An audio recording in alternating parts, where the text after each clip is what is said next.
How did you build such a big social following? For you to take advantage of it really early, what did you see that was different? Because generally, like tradies, they're always the last to even come on. I honestly used Instagram as like a Snapchat. So it was sort of just me being me. People overthink what they're posting, I feel, and they're like, oh, it's not good enough, it's this and that. I was just like, blah, blah, blah, blah, like doing whatever. I was talking to the audience as if they were my mates. What's some advice you would have for any carpenters or female carpenters as well entering the industry? I would say you need thick skin. You're gonna get a lot of crap down the road, but stick it out. Keep focused on what you want to do in your life and don't worry about what anyone else says. How do you handle challenges or conflicts that arise during the project? Doing renovations is actually a lot of issues that come up, especially when it's an older home. Like you pull something open and you're just like, whoa. When we started excavating the footing, there was no footing. It was just bricks sitting on soil. So you need to know what to do, who to call, what's the next step. Just from knowledge of from learning from my dad and being in the industry where we have worked on older homes doing renovations, problem solving is a very big thing with carpentry and building because a lot of things come up. They call it opening a can of worms.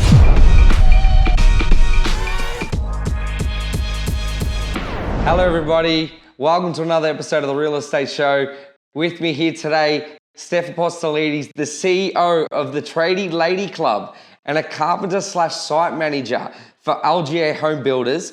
Steph has been an industry leader for some time and is an ambassador for Bowen's, Safe Style Eyewear, Vogue Dental Studios, and a past ambassador for Sydney Tools and Hard Yakka. Welcome, Steph. Thanks for having me. Thank you for joining us, and obviously thank you as well, Caleb, for being here. How are you going? Good, thanks. Good, yourself? Not too bad. I got a bit of a sore neck, so. Oh, maybe you just face. Yeah, maybe just face. That's why. We'll hold you maybe to face that way, so you don't. Yeah. Lucky Steph's the guest today. Yep. Oh God, it's not me. But Steph, thank you. Obviously, how did you get into the construction industry? It's been following you, I think, for about 12 to 18 months now.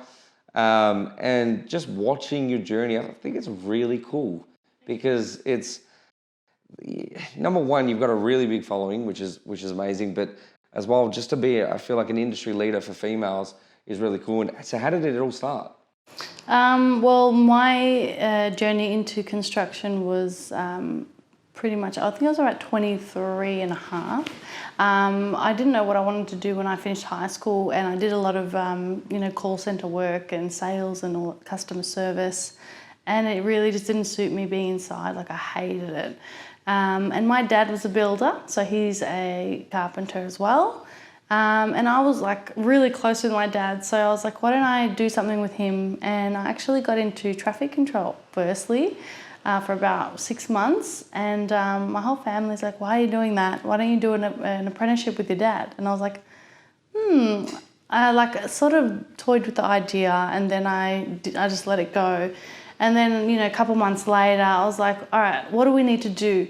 I want to be a builder, Dad. I want to be a builder like you. And he's like, well, you can't just be a builder. You need a trade under your belt. So I was like, all right. And he's like, you need to do, probably the best trade to do is carpentry. So I was like, all right, let's have a look what it takes to do carpentry. So yeah, it's a 4-year apprenticeship, and I worked full time with my dad and then went to TAFE during that 4 years. And so I got to where I am now.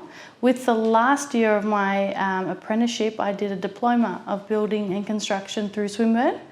And that really helped me as well. That's more of the, the builder side of it rather than the trade. It also tells you like the business side, the contracts, all the legal side of being a builder, not just the hands-on, which is what the apprenticeship does. Why do you believe that doing carpentry was probably like the best trade to do? I feel like carpentry is like a general overall, you need to know about the trade before you and the trades after you. The reason is because when you're doing a frame, for example, you need to be blocking out for the plasterers, you need to be reading the plans for the plumbing, you need to be, you need to know pretty much everything. Electrical, where's that going to be? Then you need to batten out for your, maybe you're hanging your vanity. So you need to know X, Y, and Z. So you just need to know a lot more about all different trades rather than just you get in there, do what you need to do, then go. And the carpentry as well, you're there at the start, the middle, and the end. Okay. So you're there, like, you know, maybe you're doing the frame, then you're doing the lock-up, and then right at the end you're doing the fix. So you've got to wait for all the trades to come in, and then you come back. Okay. So you're kind of there the whole process, and you get a really good idea of building the whole, you know, the process. Okay, it's interesting. How did you find, like, even working with your dad? Was it challenging, or was it just... Nah, me and my dad are really close, so we get along really well. And we have obviously a few tiffs here and there, and I'm a girl, so I get my monthlies, and, you know, I get angry and stuff. But he knows me. He knows me really well, better than anyone I know. So we understand each other, just like a daughter-father relationship, I guess. But yeah, we've got the same track mind. Like, as soon as we see something, we'll both be on that thing in the same process, like same mind. So it's really good. Yeah, I enjoy working with my dad. It's brought us really close, and I'm very fortunate to be able to have a builder to be teaching me everything, not just carpentry, which is, I'm very, very happy that I got to do. It's, because obviously I think obviously with your father, he would show you probably more than what others, and you get to probably see a bit more of the back end and things like that, and just and he knows how I learn, because he taught me, you know, growing up as well, just basic things. So yeah, he did have a lot of patience teaching me. Once I got to a stage where I knew everything, or like a lot, that's when we started arguing, because I'd be like, no, we'll do it this way. No, do it this way. And then, it just got out of hand. But yeah, I was very lucky. And how long has LGA Builders been operating for now? Very long time. My dad, my dad's, how old am I? I'm 33 this year, so he's 63. Yep. And he's been in the carpentry. He's been doing carpentry since he was like 17. Yeah. And he's still going? Yeah. He's not mucking around. Nah, try get him off the tools. This guy just had a hip operation. He's back I out swear, there. I picked him up from he's like, oh, this time I'll do rehab. So he went to rehab this time because he had the other hip done, and he just went straight to site. He's there with this thing. I'm like, Dad, be careful. He's like, shut up. You know, he's the old Greek stubborn mentality. I think I saw him. Sorry to cut you off. I think I saw him on the Instagram page. Yeah, when he took over for a little bit. Okay, yeah. Did he post some videos? He'd send them to me, and just and then I'd share them. I saw that. Yeah. He's crazy. Very strong man. That's bloody amazing, man. So when do you reckon he's got 20 years in him before he calls you, he'll still be going? Yeah, 15, I reckon, He's gonna, That's brilliant. And like, what do you love most about being in a trade? It's everything. Like, it's really hit me now because I'm off the tools because I've had a baby. How much? Thank you. How much I really love it. Just the smell of timber. Like the dust in my eyes, just everything. I'm just like, I miss this so much. Yeah, like eating on the floor. Just making a spoon out of something. Just everything, really. Just getting up early, having somewhere to go, getting your morning coffee for your dad and whoever's on site, getting your tools out, having a look at what we need to do, and just getting into it. Your mind just goes, it clears your mind. And your day goes like that, you don't look at the time. You're not sitting there looking at the time going, like you do when you work inside, which is what I did. But just everything. I loved everything about it. So having a child, which is, congrats once again, which is amazing, and trying to adjust to that life, has it been a bit of a struggle going from going hard on the tools to now just sitting there? Yeah, it was very hard, quite depressing. I felt like I lost myself. I had to give my everything to this baby, and it just at the start I was sort of like, it was a newborn. It was very hard for me, you can't really leave the house. And me, every day I'm out on the go, it just really slowed me down, and it was hard. But as you know, the months went on, she got used to a bit more of my lifestyle. I kept bringing her out. Now she's out on site, which is awesome. And That's really cool. yeah, she's good. She adjusts to me. She's very strong, happy. So I feel like I'm getting myself back here and there. Now she has longer naps, so I can like get myself set up to do some Instagram content here and there. Which is good. And then I feel more me, you know, when I'm doing my work again. But yeah. Because you'd find especially you'd be probably sleep deprived. You barely slept. Like every 3-4 hours you're up. So that just throws in a whole nother spanner. Yes, she's still sort of like that. She's teething now. So yeah, last night she was up 3 times. Then my cat woke me up at 4 o'clock. I just wanted to punch him. I swear, he comes on the bed and then he jumps off the bed, wakes her up, and I'm just like, what is happening? Like I locked my cat in the bag and he goes meow, meow, like howling. And I'm just like, I go crazy. So I've gotten to a stage where I'm actually used to being sleep deprived. It's just like, it's a feeling. You're like, okay, you gotta get up, you gotta go. You just get over it and just go on with your life being half awake. That's crazy. And how, so when you say you've been on site, like what have you been doing? Like what would you say your role is now? It's just try and stay in there. Yeah, here and there. For example, we're renovating our home at the moment. So I went and dropped Nora off at my sister-in-law's, which she lives down the road, and I jumped up in the roof. I helped Dad install the beam before we demolished the wall. It was good. So you're not mucking around, you're serious. Yeah, and I got back. I felt a lot heavier because I put on a bit since I had her. But I still got it. I can still do what I need to do. It's harder, but get in there. That's crazy. And I recently saw that you became the ambassador for Bonds. It's obviously introduced first female to do so. That's amazing. How did that all come about? And what's the response been like? I think so. So from Instagram, I think a lot of companies do see my work and see the influence that I do have on women, and also the Tradie Lady Club as well. So I think they just came straight to the source and said, look, we love what you're doing. We want to jump on board with you and support the females in the industry. And they want someone to bring their vision and their company to a younger audience and a wider audience. And that's why they employed me as their ambassador. So it's taken a really good response to their audience. And also they've helped me and the Tradie Lady Club for the last, I think it's been a year and a bit now. They've really helped me out, supported us with their sponsorship. They get involved with some events. They even hold their own Women in Trade event, which is awesome if you guys want to get down to it. It's actually really fun. You get to network, meet a lot of even just brand reps and all different, a wide variety of people. So it's really good. They've been really supportive.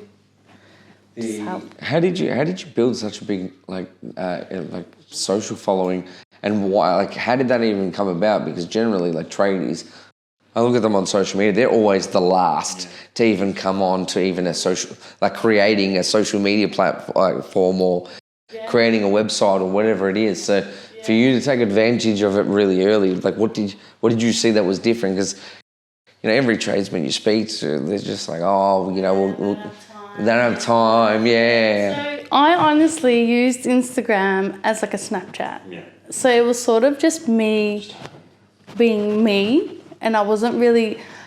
People overthink what they're posting, I feel. They really overthink it, and they're like, oh, it's not good enough, it's this and that. I was just blah, blah, blah, blah, doing whatever. I was talking to the audience as if they were my mates, and I was just posting whatever. I was posting my work, posting my new tool bag, posting on the way to work, the shit that happened. I saw a cocky on the freeway, I picked him up, put him in the car, then he starts screeching at me.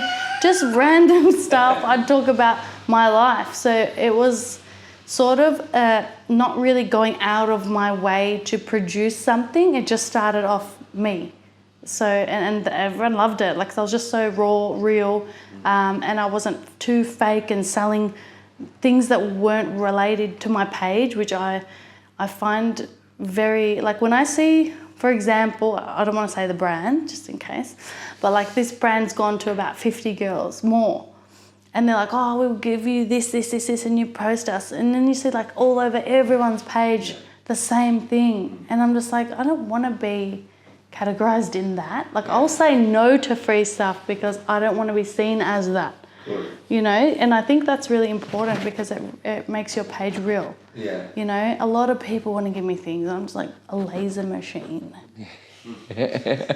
No, like I'll use it, but I'm not gonna. Hey guys, put your tool bag down. Let's just laser ourselves. No, it doesn't make sense. So I'm just like really structure my page to me, what I feel is right, what I like, and it just blew up. And also, as I was saying to you before, I was the first female to have like a fully work dedicated page. So when I did that, I think a lot of brands jumped on board because it was a business opportunity for them rather than, you know, me at work then, oh, that's my dog and this is my family, and then, oh, I had a birthday on the weekend, oh, now I'm back at work. It was more, my posts were just, like the feed posts were just work. Then my stories, it was just me having a, like, being real, being, you know, having my day. So I think being the first one to do that, it really picked up and it just went off. Like I was shocked. I was actually in shock how fast it was growing. And then DeWalt took me on, and then that just went, and then Total Tools and Sydney Tools were like fighting over me. And then obviously I went with Sydney Tools, whatever, and then that went, you know, it was just full on. And now there's like a lot of other women involved, so a lot of other girls are going down that path, you know, catching up, but it's just different. Because the Tradie Lady Club has really picked up a lot of girls as well.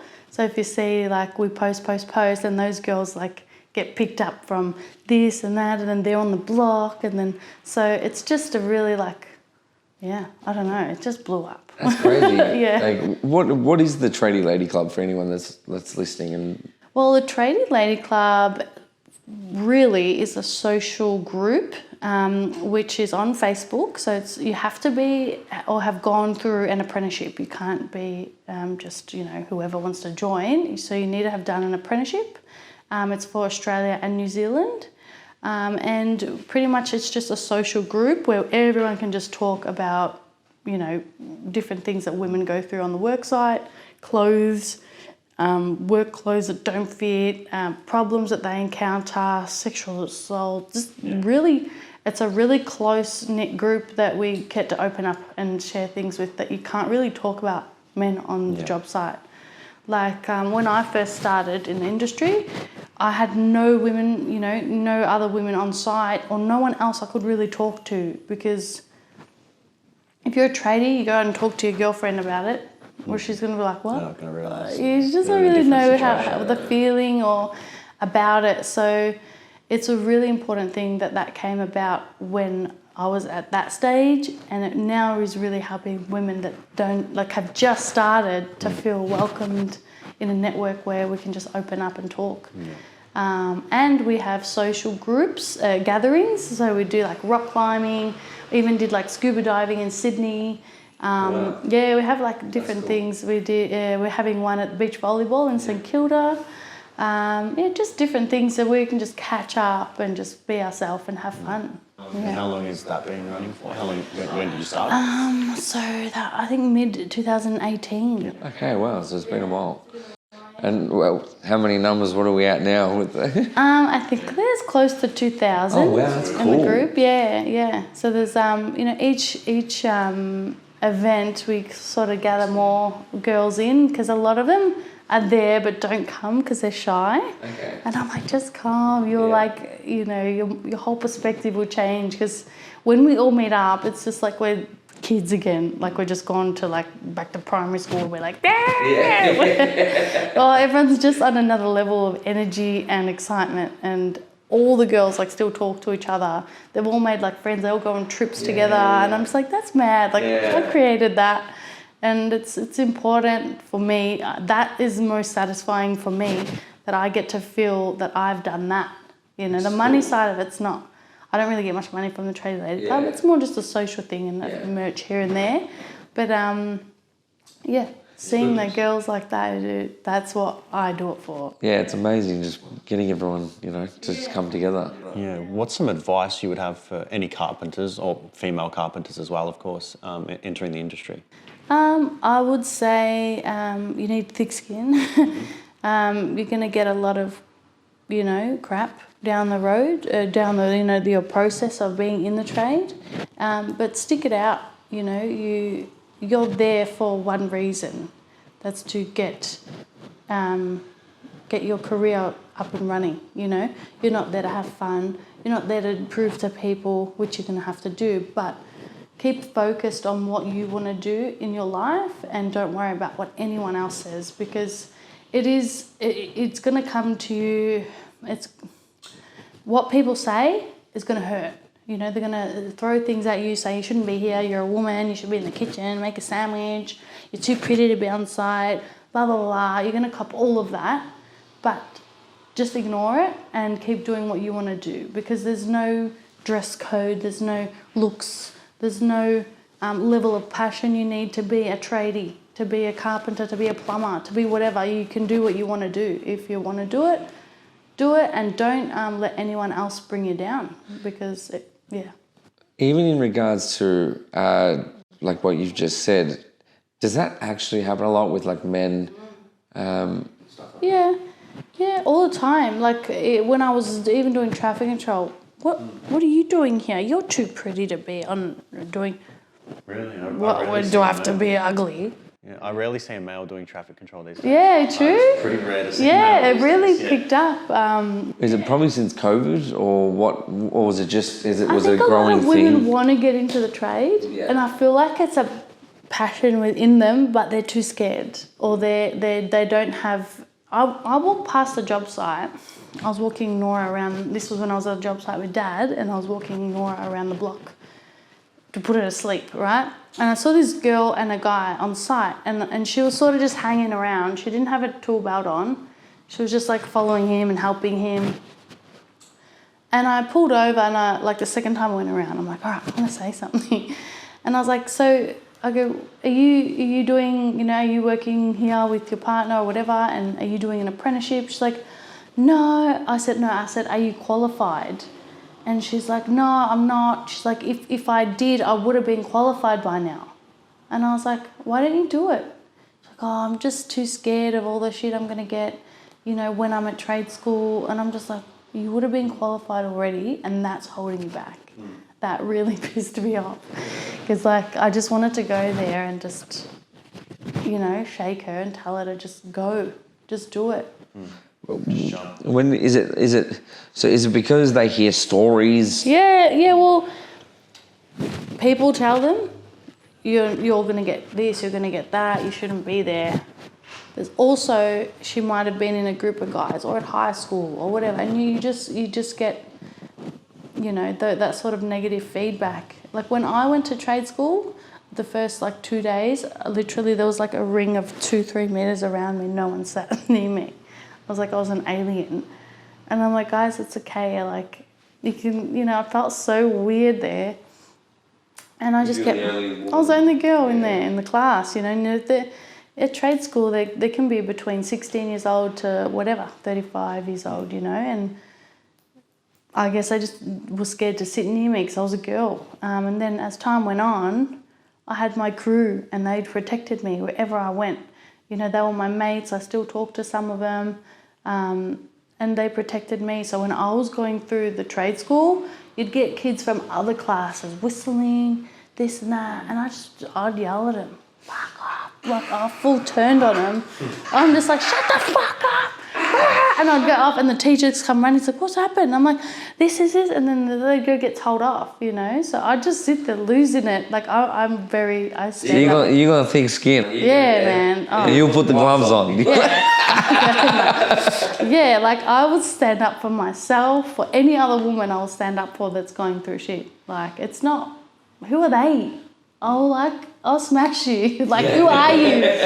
I gets me so angry. That's why I think, I'm really passionate about this. And yeah, I hate that guys know that we're the minority, so they pick on us, or make us feel uncomfortable or sexualized. It's like, yeah. Is it more like you'd find, because obviously I'm sure you've had examples in the Tradie Lady Club, women have come out and said, we've gone through this or whatever. Is it generally like an older demographic of guy, or is it... Or young. I think more younger kids, because they're like dumb. They're just not educated in a way where they're like, put it into perspective, say that could be your sister. Why are you treating her like that?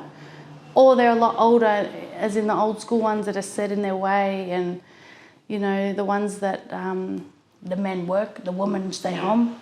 You wash the dishes. Those ones as well. It's like, so you get a lot. Like when I was in working with my dad, I think it was winter, I had my hoodie on and I was working, and then I got up and some guy's like, oh, I thought you were a boy. Like, I'm not. Like they freak out. What are you doing here? Are you helping your dad? I'm like, I'm working. Like, oh, you're cleaning? I'm like, no, I'm working. Like, I'm a Chippy. I'm and then they'd sort of laugh. I went to a store on the weekend and this guy's like, oh, do you need an installer? And my husband's like, nah, she'll do it. She'll install it with her dad. She's a Chippy. And he started laughing at me. Like, he full laughed. Wow. And I'm just like, that's so rude. Yeah. How is that funny?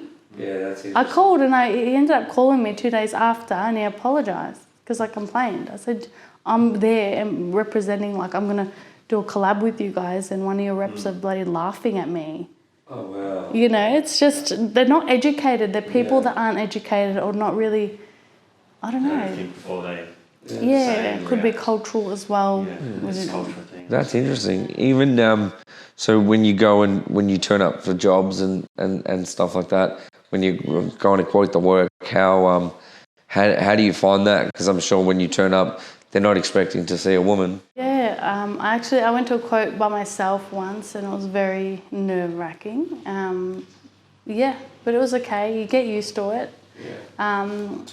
Another time, like a few other times, like I'd be on site and people that need to speak with the builder or whatever to organise things, they'd like go over me and ask for, oh, is your dad here? Is your partner here? Like, I need to speak to a builder. I'm like, oh, you can speak to me. And they're like, oh, is your partner here? I'm like, I'm the site manager. I can, I used to get me so angry, and they just sort of oversee me, and like I wasn't there. And I'd constantly have to prove myself, Like, you'd start talking and they were like talking as if like, no, like that. And then once you start talking the knowledge and like, then they're like, oh, she does know her shit, And then, they'd have respect for me, because at the start they sort of look, oh, it's a blonde girl, she's a bimbo, she doesn't know what she's talking about. And then when you actually start spitting out knowledge and you're problem solving for them, they're like, oh, okay, So it's constantly proving yourself. It's another issue that we have in the industry, proving yourself to men or other people that you are knowledgeable and you are qualified. It's wild because I even look at it, like in my mind, I'm thinking about obviously what you go through, and I'm trying to like spin this on its head as well and look at it as kind of like a superpower in a sense of like, when you're going in, like, for example, they're quoting, there's probably, let's just say they get 3 other people. Like 99% of the time, like, you're probably going to be the only woman that's probably going to go in and going to be quoting. So it could be in a sense like something, or at least they're always going to remember you. Like, you stand out. Yeah. Like, you know what? By saying that, I obviously have a building company and we hire all different trades, and I'm just like, I wish I could hire females, but they're so expensive because they're females. Wow. They charge double. That's interesting. And I'm like, girls, like, chill. They're like, we're wanted, we're in demand. They're in demand, so they're now charging. Yeah, wow. I was like, that's not nice. You're taking advantage of.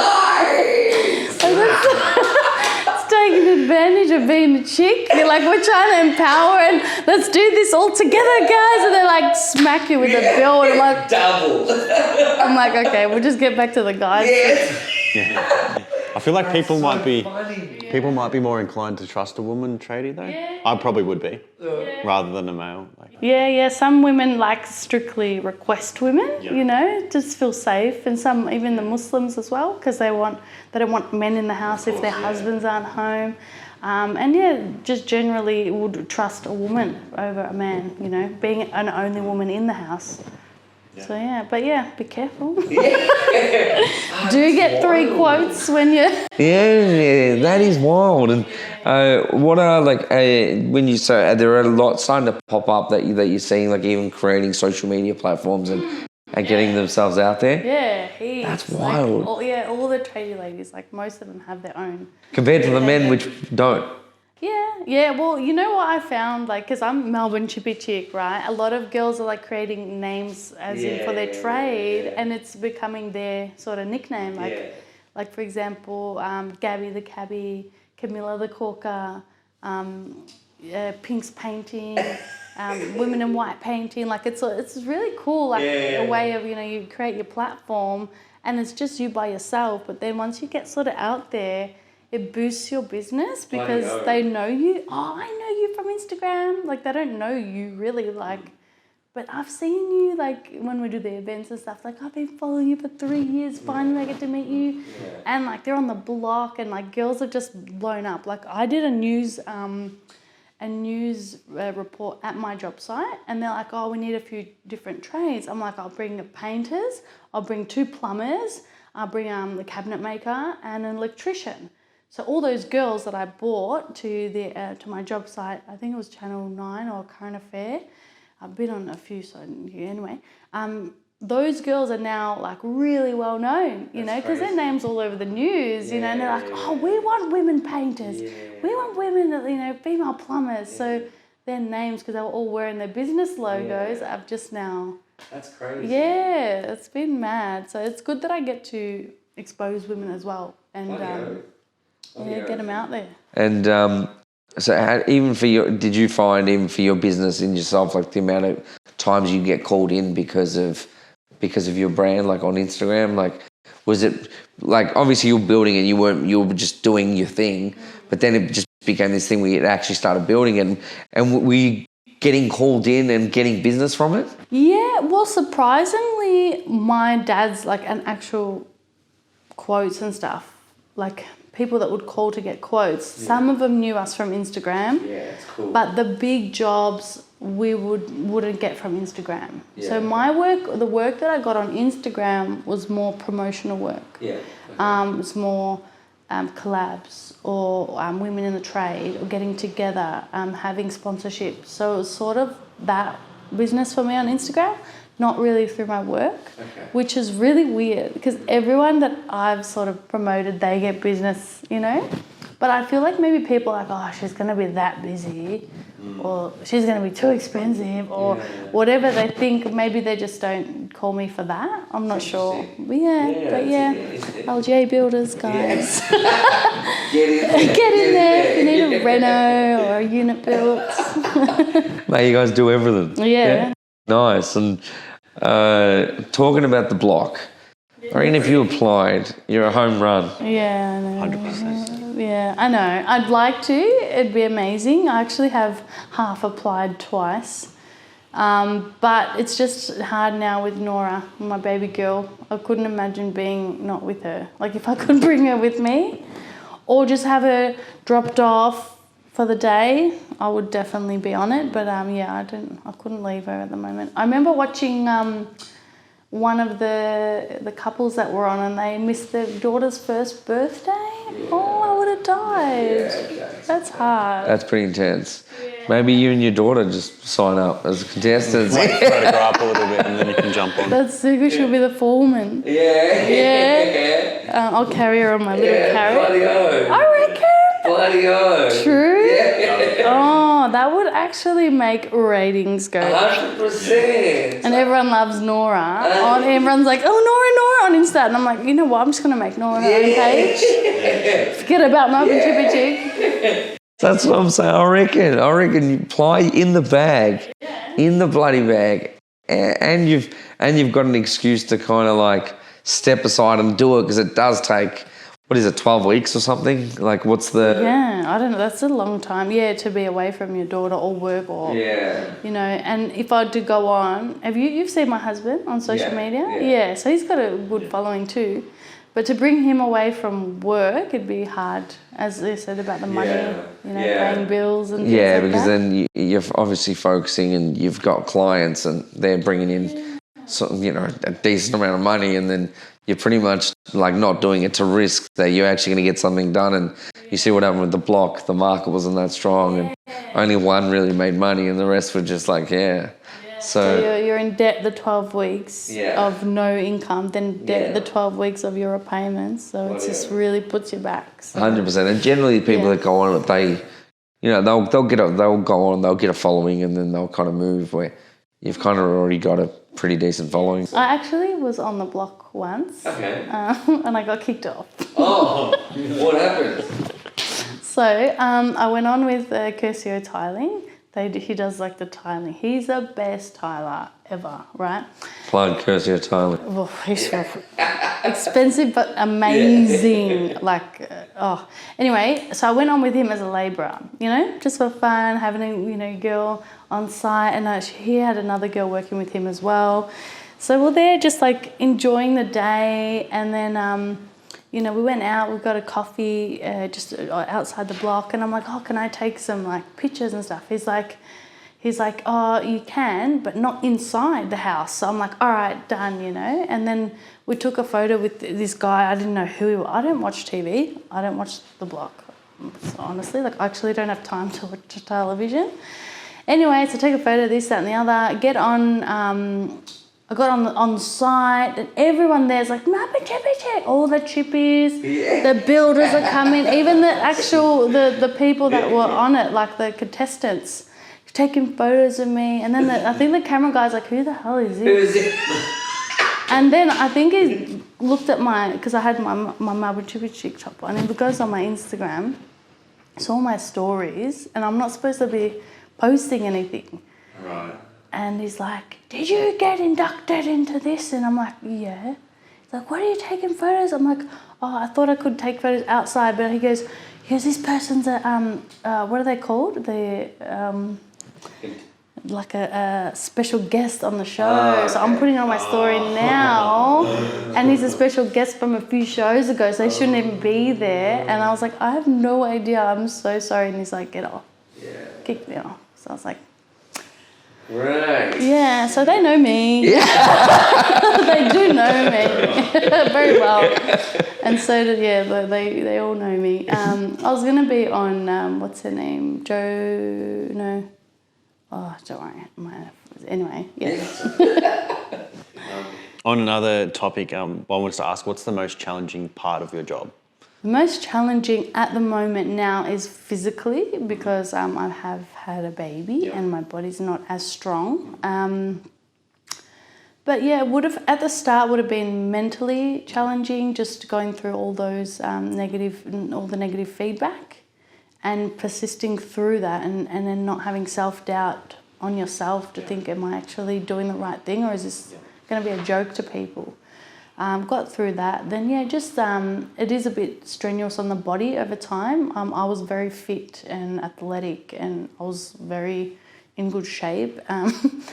And it was hard work to stay in good shape. But now, if you're not strong physically, it can get hard. Yeah. So what's the what's your plan? Like, it doesn't seem like you want to stop at all. So no, never want to stop. I'd love to get back on the tools. I'm thinking of putting Nora into care for 2 days a week, and then just help out my dad, because he's like, we've got a frame started next week. I'm like, I rang all the daycare. I'm like getting her injections booked in, and I'm like, oh my God, like, am I doing it? And I'm like, it's mother's guilt, you know. Do you really want to give your daughter to someone? Like, enjoy her at this age? And I'm just like, but I want to go to work. Yeah. So it's really hard. But That's so crazy. it's hard. But through Instagram, I want to do, as I was saying before, the posts where I want to do some more tool reviews, but not reviewing like the tool in general, but how to use tools for beginners at home. I'd be watching. Just generally, like, you know, how to do things at home, like fixing hinges, fixing handles, or even, you know, your pantry doors, how they always like, or your kitchen cupboard doors, there's always something like crooked. Yeah, just to fix that up, know how to do it, what tool to use, what bit to put into that tool to use it, you know, to fix it. So just basic things for beginners, which I feel like a lot of my followers may be beginners or would love, they're inspired to be on the tools but don't know how to. 100%. So yeah. Even if it's not like, for example, like for myself, like I wouldn't be like inspired to like become a tradesman, but how many times like is something, bro, I can't do it. I have to like get someone else. Like in my family, like they're builders, like I'll kind of, but I don't want to call them and be like, come down. I feel like, you know.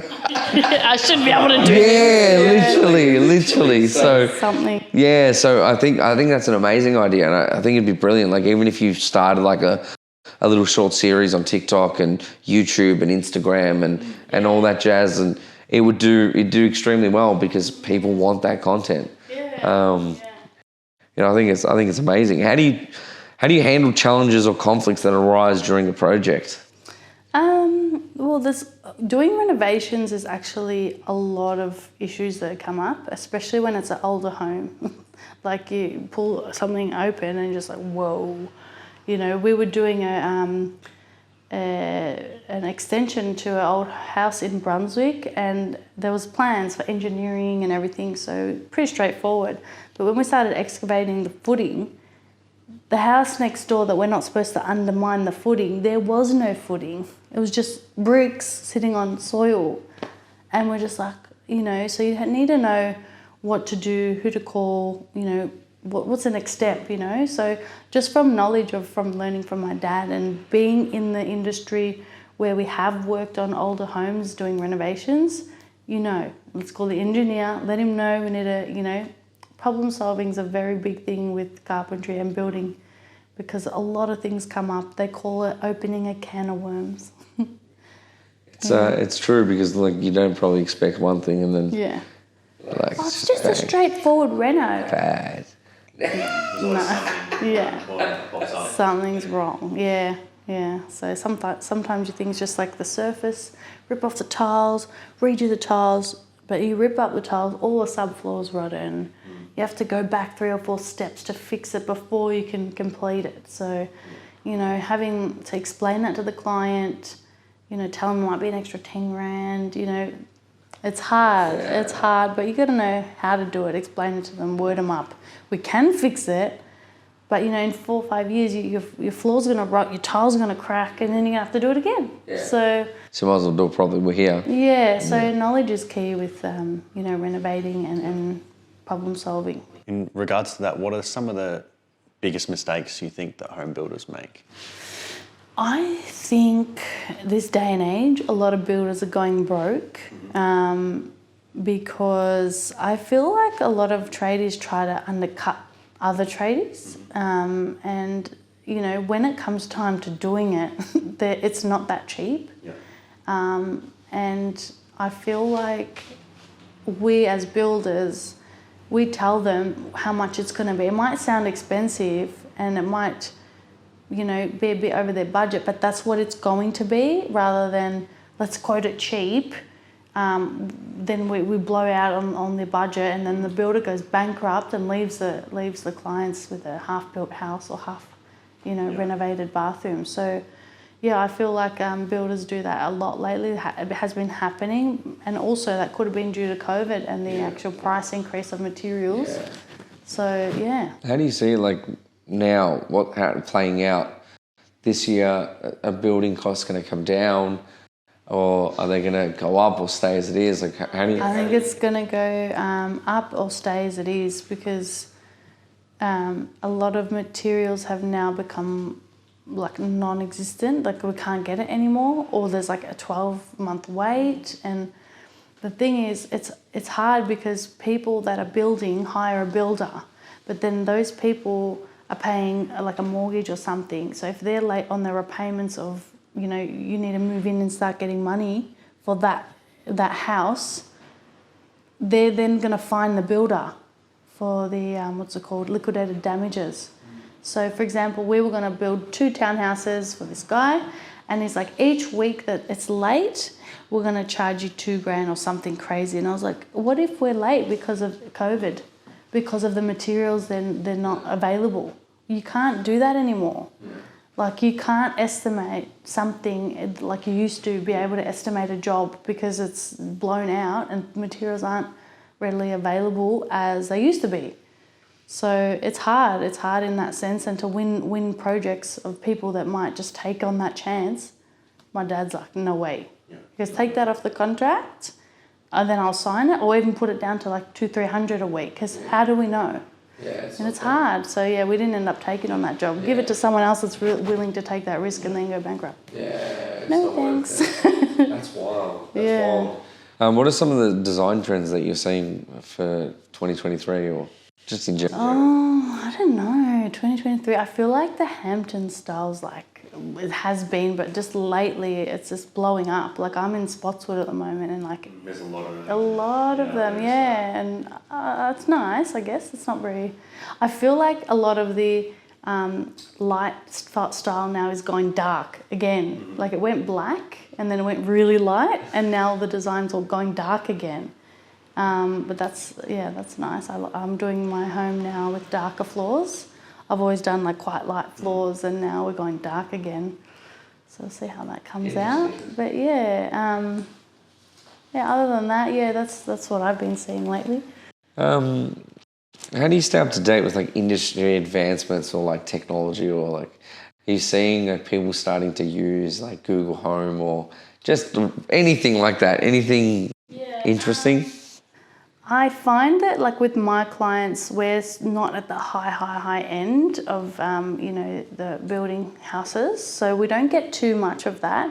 But, you do see on like the block is obviously showing a lot of that stuff. And, the higher end homes, I guess it's more convenience, whatever can help the person that's living there conveniently do act on whatever they want to do around the house. If they're like, hey, Google, put my toast in, or whatever they use it for. I guess it's convenient, but yeah, I haven't really worked with many of those things. Okay. Yeah. What's some advice you have for someone that might be planning to build or renovate at the moment?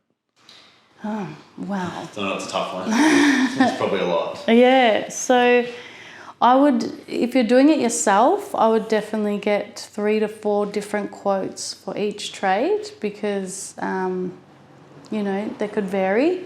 Also, don't just go with the cheapest one, because that's a lot of the time people run into trouble with going with the cheapest person.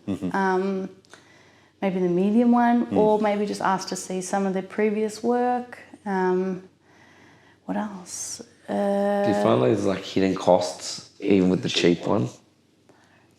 Sometimes, yeah. Or they just stuff it up. Or they have to come back a few times to get what you want, and then that's wasting time and money.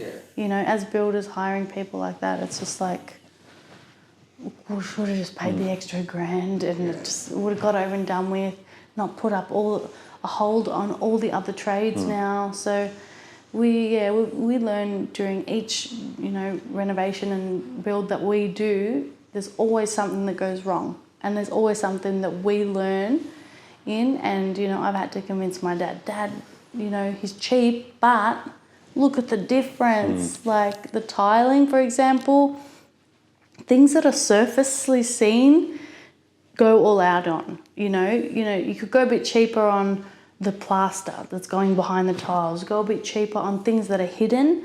But if you're going to be sitting on the toilet staring at your tiles, you want good tiles. Because that's probably the spot you're going to be the most picky as well. And the paint job, like I hate it. Like I'll sit there and there'll be something that you just constantly draw your eye to, and you're like, fuck. But then another job that you've used that good tiler or good painter, and you're like, if only, you know, they really wreck your job. Yeah. If you choose a bad painter, they'll just stuff your whole good work up. You know, you've done really well. Painter comes, paint everywhere, there's blobs everywhere, and you're just like, Come on. yeah, what are you? You know, just, yeah. So get a few quotes and go a bit more expensive or choose the better one on surface objects. Do you have any advice for female tradies looking to enter the industry? Or just, if they're, or even if they're in the industry, whatever it is? I think it's probably the best industry to be in. It's growing. It's once you get in and you're in it, there's so many different avenues you could go down. So just if you're a tradie, you can open up your own business. Then if you don't want to do that, you can be a building surveyor or site surveyor, or there's like a million different options you can be in once you get into the industry. So it's the best industry, I think, to be in at the moment. And we didn't stop during COVID, so we were the only ones allowed to keep going. So that was good. I had a little pass to say, I can't believe that happened. When you talk about it, I'm like, what the fuck? Like a dream. I know. It's so weird. Having a little permit on you to say where you're going and, anyway. But yeah, I think it's a really good industry. So yeah, get into it, and you don't have to be a tradie forever. You don't have to be a chippy forever or a plumber forever. You can be a business owner. There's many different avenues. So yeah, that was something I was a bit worried about as well, being on the tools till I'm older. And I was like, it's not something I wanted to do. So you can be a site manager or a builder, and then have other people do the work for you. And then even, I don't know, maybe some advice for a lady that wants to get in a trade, but she's a little bit worried about maybe what someone will say, or even it could be her parents. Yeah, I feel like saying it's your life and it's your journey. When you're older, you've got a partner, you've got kids, your parents, if they're discouraging you, you're gonna want to have gone back in time and have done it. You know, once you're older, it's harder to do it when you're older. So if you can go back and do it, you know, a lot of people I bump into and said, I wish I did that when I was younger. I wish I did that. So if you're young or if you're middle age, whatever age, and you want to do it, just do it, because you don't want to look back in time and say, I wish I did it. Don't worry about your parents if they're discouraging you, because I don't want to be rude, but if they really loved you and supported you, they would believe in you and believe in your passion and where your heart really wants to be in. And you need to be able to enjoy work every day. You need to get up and go with like a passion and an excitement. Imagine going to work and having that every day. So if you're going to not do that because of what someone said, that's on you. Good. It's so true. But unfortunately, it just holds a lot of people back. And I really hope someone, even just one person, listens to this and just takes that advice and just runs with it. And it could be for anything. Like, I think trades, yes, but it could be for absolutely anything. So what are some of the biggest lessons that you've learned throughout your career, your life? Just be confident in your own thoughts. I guess just do what you want to do. I've done whatever I've wanted to do, and I've listened to my dad. Everything he said, I've listened to him, and it's gotten me where I am today, literally. He would say, do this. I'm like, all right, Dad. Like, I'd listen to him, you know, because he'd always guide me, and I'm very lucky that I had him. But for people that don't, you know, have a person to look up to, I feel that just do what you want to do in your heart, because I feel like that's your heart, and you're talking to yourself. You know what I mean? Yeah. That's amazing. Steph, thank you so much for today.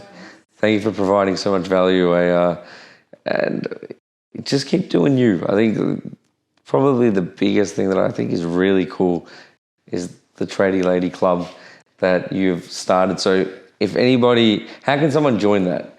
if they're listening to this, how can Well, they join? if you're a tradie and you've done an apprenticeship and you're a female, Australia or New Zealand based, jump onto Facebook. It's called the Tradie Lady Club, Australia, New Zealand. Jump on that.